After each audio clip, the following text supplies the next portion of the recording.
Hello दोस्तों, तो फिर से एक नए वीडियो पर आप लोगों का स्वागत है। दोस्तों आज का हमारा टॉपिक है आज़ादी के समय नए नेताओं का उदय। तो चलिए दोस्तों वीडियो को यहाँ पर शुरू करते हैं। तो देखिए दोस्तों, 20वीं सदी के तीसरे दशक में युवा नेताओं के एक नए समूह का उदय हुआ जिसने राष्ट्रीय आंदोलन में महत्वपूर्ण भूमिका अदा की। इन तरुण नेताओं ने जनता को संगठित करने पर ज्यादा जोर दिया। उन्होंने राष्ट्रीय आंदोलन के उद्देश्य को स्पष्ट करने में योगदान दिया। नए नेताओं ने इस बात पर बल दिया दोस्तों कि सर्वोच्च सत्ता जनता में निहित है, इसलिए राष्ट्रीय आंदोलन को आम जनता की आकांक्षाओं के साथ जोड़ने पर ही यह सफल हो सकता है।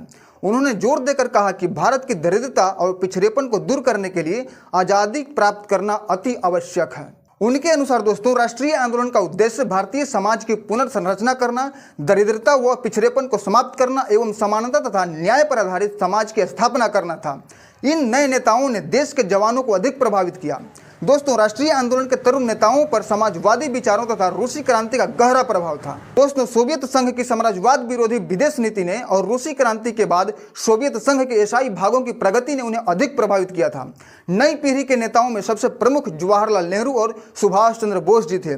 जवाहरलाल नेहरू जो कि मोतीलाल नेहरू के बेटे थे और मोतीलाल नेहरू जो कि कांग्रेस के एक प्रमुख नेता थे। अब दोस्तों हम लोग पंडित जवाहरलाल नेहरू के बारे में कुछ अध्ययन करते हैं। तो देखिए दोस्तों, जवाहरलाल नेहरू का जन्म 1889 ईस्वी में हुआ था और उन्होंने इंग्लैंड में शिक्षा प्राप्त की थी। भारत लौटने पर वे गांधी जी के संपर्क में आए। जवाहरलाल नेहरू गांधी जी से प्रभावित होकर आज़ादी के संघर्ष में शामिल हो गए। उनकी दृष्टि में जनता की स्थिति में सुधार के लिए संघर्ष आवश्यक था। दोस्तों, पंडित जवाहरलाल नेहरू वे एक ऐसे राष्ट्रीय नेता थे जिन्होंने भारतीय राजाओं द्वारा शासित राज्यों की जनता के कष्टों को महसूस किया। जवाहरलाल नेहरू ने राजाओं द्वारा शासित राज्यों में आरंभ हुए जनता के संघर्ष को आज़ादी के राष्ट्रीय आंदोलन का अंग बनाने में मदद की। दोस्तों, गांधी जी के पश्चात जवाहरलाल नेहरू भारतीय जनता की आज़ादी के संघर्ष के सबसे बड़े नेता बन गए। अब दोस्तों हम लोग सुभाष चंद्र बोस जी के बारे में अध्ययन करते हैं। तो देखिए दोस्तों, सुभाष चंद्र बोस जी का जन्म कटक में 1897 ईस्वी में हुआ था। दोस्तों मैं आप लोगों को बता दूं कि कटक जो है उड़ीसा में पड़ता है दोस्तों, और उनके पिता वकील थे। उन्हें राय बहादुर की पदवी दी गई थी जो उन्होंने बाद में लौटा दी थी। Subhash Chandra Bose ji Indian civil service की तैयारी करने के लिए दोस्तों इंग्लैंड गए थे। दोस्तों 1920 ईस्वी में Subhash Chandra Bose ji Indian civil service में चुने गए। उन्होंने सफल विद्यार्थियों में दोस्तों चौथा स्थान प्राप्त किया था। जालियांवाला बाग हत्याकांड का दोस्तों सुभाष चंद्र बोस को गहरा आघात पहुंचा था। अप्रैल 1921 ईस्वी में वे भारत लौट आए और राष्ट्रीय आंदोलन में सक्रिय हो गए। दोस्तों मैं आप लोगों को बता दूं कि जालियांवाला बाग हत्याकांड जो है वो 1919 ईस्वी में हुआ था। ये आप नोट कर लीजिए दोस्तों, किसी भी कॉम्पिटिटिव एग्जाम में आपको पूछ सकता है। और दूसरा क्वेश्चन दोस्तों आ सकता है आपको कि सुभाष चंद्र बोस जी भारत कब लौटे थे, तो इसको भी आप नोट कर लीजिए दोस्तों, 1921 ईस्वी में। उन्होंने असहयोग आंदोलन 1920-22 में भाग लिया और इस दौरान वे चित्तरंजन दास के संपर्क में आए।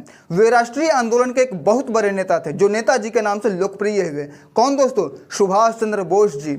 1924 ईस्वी में दोस्तों उन पर क्रांतिकारियों की मदद करने का आरोप लगाया गया और उन्हें 3 साल जेल में रखा गया। जवाहरलाल नेहरू और सुभाष चंद्र बोस दोस्तों राष्ट्रीय आंदोलन के एक नई विचारधारा के नेता थे। वे ब्रिटिश शासन के विरुद्ध संघर्ष को अधिक तीव्र बनाना चाहते थे। वे कांग्रेस के स्वराज के उद्देश्य से संतुष्ट नहीं थे। दोस्तों यहाँ पर समझने वाली बात यह है कि स्वराज का मतलब क्या होता है, स्वराज का अर्थ क्या होता है। तो देखिए दोस्तों, स्वराज का अर्थ होता है कि साम्राज्य के अंतर्गत स्वशासन प्राप्त करना। अतः यह पूर्ण आज़ादी नहीं थी। उन्होंने जोर देकर कहा कि राष्ट्रीय आंदोलन का उद्देश्य पूर्ण स्वाधीनता प्राप्त करना होना चाहिए और आम जनता के सक्रिय सहयोग से ही इस लक्ष्य को प्राप्त किया जा सकता है।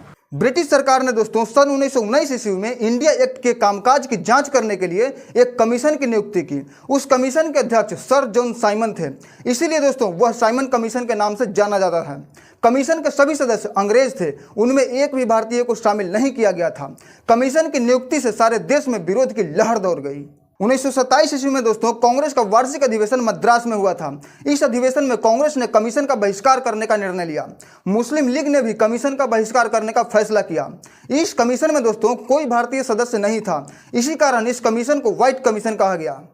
कमीशन 3 फरवरी 1928 ईस्वी को दोस्तों भारत पहुंचा।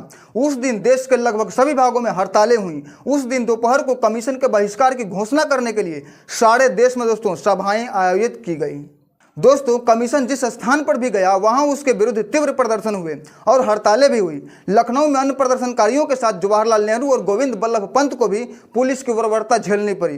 दोस्तों डॉक्टर M.A. अंसारी की अध्यक्षता में मद्रास में आयोजित कांग्रेस के अधिवेशन में एक प्रस्ताव पास करके ये घोषणा की गई थी कि भारतीय जनता का लक्ष्य पूर्ण स्वतंत्रता प्राप्त करना है। दोस्तों यह प्रस्ताव जवाहरलाल नेहरू ने पेश किया था और एस सत्यमूर्ति ने इसका अनुमोदन किया था। पूर्ण स्वराज की मांग को तेज करने के लिए इंडियन इंडिपेंडेंस लीग नामक एक संगठन की स्थापना की गई थी। दोस्तों मैं आप लोगों को बता दूं, इसको आप नोट कर लीजिए कि इंडियन इंडिपेंडेंस लीग की स्थापना 1942 ईस्वी में हुई थी। दोस्तों जवाहरलाल नेहरू, सुभाष चंद्र बोस, अयंगर, सत्यमूर्ति और शरद चंद्र बोस जैसे कई नेता इस लीग का नेतृत्व कर रहे थे। दिसंबर 1928 ईस्वी में दोस्तों मोतीलाल नेहरू की अध्यक्षता में कांग्रेस का अधिवेशन कलकत्ता में संपन्न हुआ। इस अधिवेशन में कई नेताओं ने पूर्ण स्वाधीनता की मांग करने के लिए कांग्रेस पर जोर डाला। दिसंबर 1929 में दोस्तों कांग्रेस का वार्षिक अधिवेशन लाहौर में संपन्न हुआ, जिसके अध्यक्ष जवाहरलाल नेहरू बने।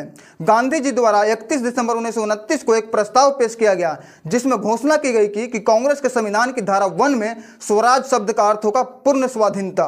दोस्तों कांग्रेस ने 26 जनवरी को स्वतंत्रता दिवस के रूप में मनाने का निर्णय लिया।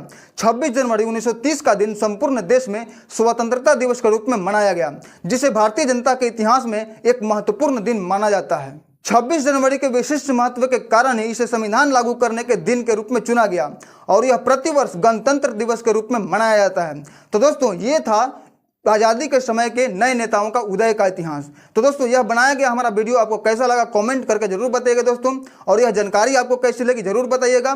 तो दोस्तों फिर मिलते हैं एक नए वीडियो में, तब तक दोस्तों जय हिंद जय भारत।